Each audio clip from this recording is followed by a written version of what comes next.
back to the shadows of time, where history breathes, whispers, and sometimes screams. Grab yourself a seat by the fire. Today, we are heading deep into the heart of Texas, to a grand old relic of opulence and decay. This is the story of the Baker Hotel in Mineral Wells, a place where glamour and ghosts collide. A building so alive with its past that some say its walls still echo with voices of those who never left. But before we dive in to these hauntings, let's step back to its beginnings. After all, every ghost story starts with the living. In the early 1920s, Mineral Wells, Texas was a bustling little town famous for its healing mineral springs. People from across the country flocked to its therapeutic waters, desperate for relief from ailments like arthritis and nervous disorders. It was the kind of place where hope filled the air and entrepreneurs smelled opportunity. Enter T.B. Baker, a visionary hotel magnet for those who saw potential in the healing waters. Baker decided Mineral Wells needed something grand, something so opulent it would rival the finest resorts in the country. Construction of the Baker Hotel began in 1926 with a price tag of $1.2 million, an astronomical sum in those days. Can you only imagine what it would cost in today's economy? When the Baker opened in 1929, it was a marvel. 14 stories tall, with 450 rooms, a grand ballroom, mineral baths, a rooftop garden, and a very first hotel swimming pool in Texas. Celebrities like Judy Garland and Clark Gable visited, politicians, societies,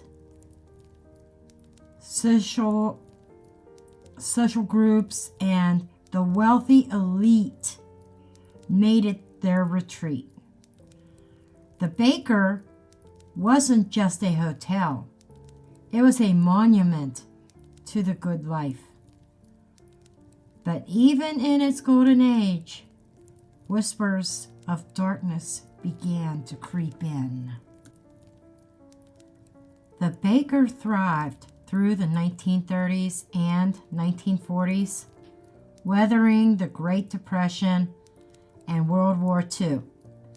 But in the 1950s, times were changing. Mineral Wells fell out of favor as a health retreat.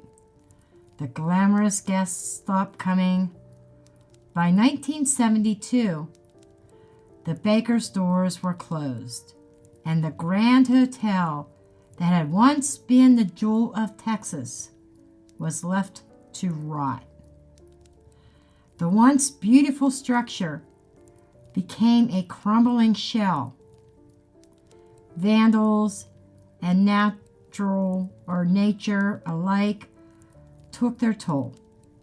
Yet even as the Baker fell into ruin, the stories of its ghosts and hauntings grew louder. People claimed that the hotel, though empty, was far from abandoned. So you may ask, why is the Baker Hotel haunted? Some say the energy of the mineral springs beneath the hotel acts as a kind of supernatural battery, amplifying the spirits who linger there. Others point to the tragedies that took place within its walls. You see, the Baker wasn't just a place of luxury, it was also a place of despair. One of the most infamous stories is that of the woman in white. Legend has it that she was the mistress of T.B. Baker himself. She lived in a suite on the 7th floor, where she could be close to her lover. But as the years wore on, she grew despondent. The affair soured, and one day, in a fit of despair, she leaped to her death from her suite's balcony. Her spirit is said to haunt the 7th floor to this day. Guests and ghost hunters alike report the scent of her perfume lingering in the halls. Others claim to see her ghostly figure drifting by the windows or hear the soft sound of her crying late at night.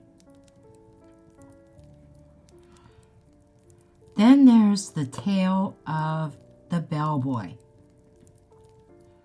During the hotel's heyday, a young bellboy tragically fell to his death down an elevator shaft.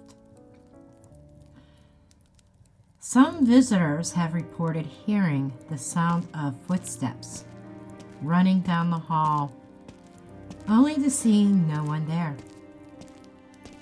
Others claim to hear the ding of an elevator opening, even when the power to the building is long gone. The Baker Hotel has been the subject of countless paranormal investigations. Ghost hunters describe the building as a hotspot for activity. Rooms grow icy cold in the middle of summer. Doors slam shut on their own. Disembodied voices echo through the empty hallways. One of the most chilling areas is in the basement. During the Baker's operation, this area housed the laundry facilities. Today, it's a shadowy labyrinth where ghostly apparitions are often reported. Witnesses claim to feel unseen hands brushing against them, or hear faint whispers arguing or urging them to leave. And then there's the ballroom. Once a place of laughter and music, it now carries an eerie stillness. Some visitors say they've seen ghostly dancers twirling under the pale moonlight streaming through the broken windows. Others hear the faint strains of music from a band from long ago. So who's still haunting the Baker Hotel? Well, in addition to the woman in white and the bellboy, there are whispers of former housekeeper who was so devoted to the Baker that she stayed on after death. Her ghost is said to be seen tidying up, straightening furniture, or even scolding visitors for making a mess. To me, that would be humorous to watch. I don't know about you, but I think that would be hilarious. But anyhow, then there's the phantom guests. Some paranormal investigators have reported hearing phantom conversations in what used to be the lobby, as if the Bakers' grand parties are still in full swing, just on another plane of existence. And finally, many believe the Baker's Hotel's owner, T.B. Baker himself, never truly left. His presence is often felt in the penthouse, the suite where he lived during the hotel's golden years. Witnesses describe an overwhelming feeling of being watched, or even a deep, resonating voice telling them to leave. Today, the Baker Hotel stands as a haunting relic of a bygone era. But there's hope for its future. There are plans that are underway to restore the hotel to its former glory, to breathe life back into its crumbling walls. Yet, even as it's reborn, one has to wonder, will its ghost remain? Will the echoes of the past walk side by side with the guests of the future? And so the Baker Hotel remains a bridge between two worlds, a place where the past refuses to let go, where spirits linger, and where time itself seems to stand still. I want to thank you for joining me on this journey through the shadows. If you ever find yourself in mineral wells, perhaps you'll be brave enough to step inside the Baker Hotel, if it lets you even leave again. I know myself, if I was in Texas, I'd be checking it out. My model, I ain't afraid of no ghosts. Nope. But anyhow, until next time, stay curious, stay cautious, and remember, the past never truly stays buried. This is the Shadows of Time. See you in the next chapter of The Unknown.